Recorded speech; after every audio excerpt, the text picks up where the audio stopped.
Bonjour, moi c'est Aurore. Je te propose un calendrier de l'Avent mêlant yoga et découverte de mon île natale, La Réunion.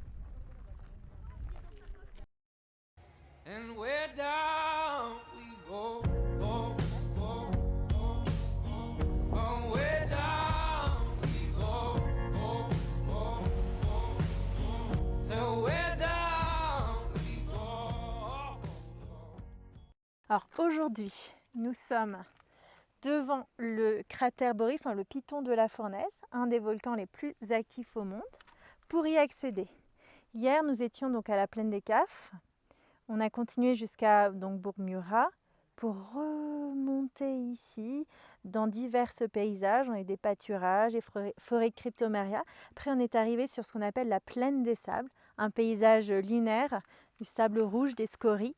C'est magnifique. Et nous sommes arrivés ici, sur le pas de Bellecombe, un peu plus de 2000 mètres d'altitude. Donc là, nous sommes sur le rempart qui protège l'enclos du volcan, qu'on peut entrevoir quand les nuages se déplacent. Ce volcan fait partie, donc, comme je l'ai dit, des volcans les plus actifs au monde. Et il faut savoir qu'il y a quelques années, donc, le cratère Boris s'est effondré de plus de 300 mètres. Donc, ce qui fait que c'est un cratère très instable. Donc on s'est décalé un petit peu, mais on est toujours donc juste devant l'enclos. Vous pouvez voir que je suis entourée, noyée de brouillard, et ce qui illustre bien mon prochain propos sur les changements de température et de météo ici. On est parti de Saint-Denis, il faisait 33 degrés. Lorsqu'on est arrivé à la plaine des Cafres, on est descendu jusqu'à 16 degrés. Plaine des Sables, 25 degrés. Et là, on est à nouveau autour des 15-16 degrés avec un brouillard qui vient, qui disparaît et qui peut être assez perturbateur lorsqu'on est en randonnée, notamment dans l'enclos ou sur la plaine des Sables, parce que le paysage, la terre se ressemble. Donc il faut être très vigilant, comme à chaque fois dans les randonnées à La Réunion, toujours suivre les balises et toujours prévoir aussi de quoi se couvrir, de la pluie, du froid, prévoir assez d'eau et assez à manger pour pouvoir ne pas être surpris par ces changements de climat. D'autre part, donc, lorsque vous verrez justement les changements de... Oh, il y a des petits insectes un peu partout dans les branles. Donc, ici, on peut voir que la roche est très apparente. Il y a des branles. Les petits buissons qu'on a vus aussi lorsqu'on était au Piton des Neiges, ça fait partie un peu des premières végétations qui apparaissent sur les laves, ou du moins qui arrivent à pousser avec ces conditions un peu arides. Et lorsqu'on descend dans l'enclos, on marche à nouveau juste sur ce qu'on appelle ici les gratons, les scories. Ces petits bouts d'éclats de lave finalement qui forment le sol. Donc c'est ce qui est extraordinaire en fait, ça illustre bien cette diversité de paysages qu'on a à La Réunion. On marche sur la Lune à la plaine des Sables, on est proche du feu, de l'enclos sur le volcan. On marche sur des plages de sable blanc dans l'ouest, on est entouré de cocotiers, enfin bref, c'est magnifique. Donc à vous de l'explorer avec toutes ces randonnées dont je vous parlais, la randonnée du volcan, le Piton des Neiges dont on vous parlait lorsqu'on était à la plaine des Cafres, et aussi une autre belle randonnée à faire pour bien observer la plaine des Sables, c'est l'oratoire Sainte-Thérèse. Vous marchez sur un rempart avec à chaque fois de beaux points de vue qui donnent sur la plaine de terre de sable rouge, la plaine des Sables. Voilà, on va arrêter de parler randonnée, arrêter de parler volcan, et on se retrouve sur un tapis de yoga.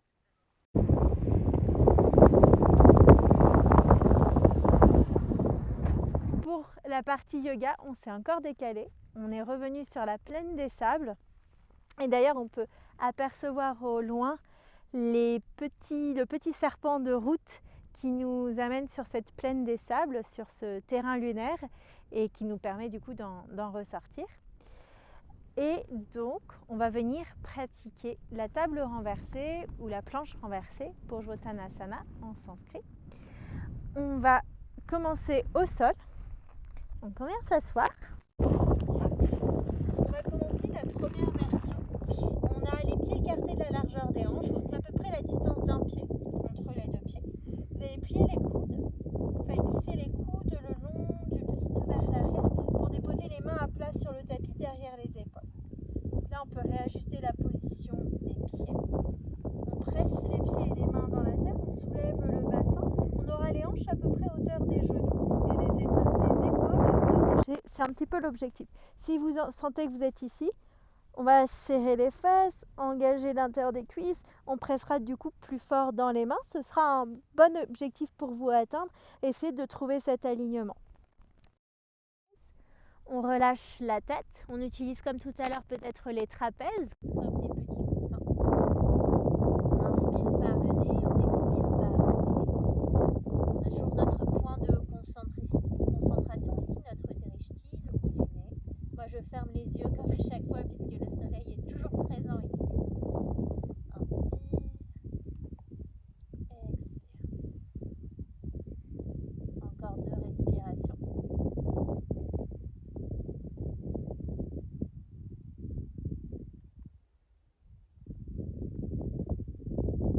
Après la 5e expiration, on descend, on vient s'asseoir et je vais vous proposer une autre option. Ok, ce sera, on va dire, l'option suivante. Une fois que vous êtes à l'aise dans cette posture, vous allez tendre les jambes. Cette fois-ci, les pieds se touchent. Les jambes se touchent également. On va presser à nouveau les paumes de main dans la terre, repousser le sol avec les talons. Donc on va soulever le bassin et là l'objectif ce sera d'essayer de mettre les plantes de pied sur le sol. On relâche la tête vers l'arrière et on respire ici. Inspire par le nez et expire par le nez.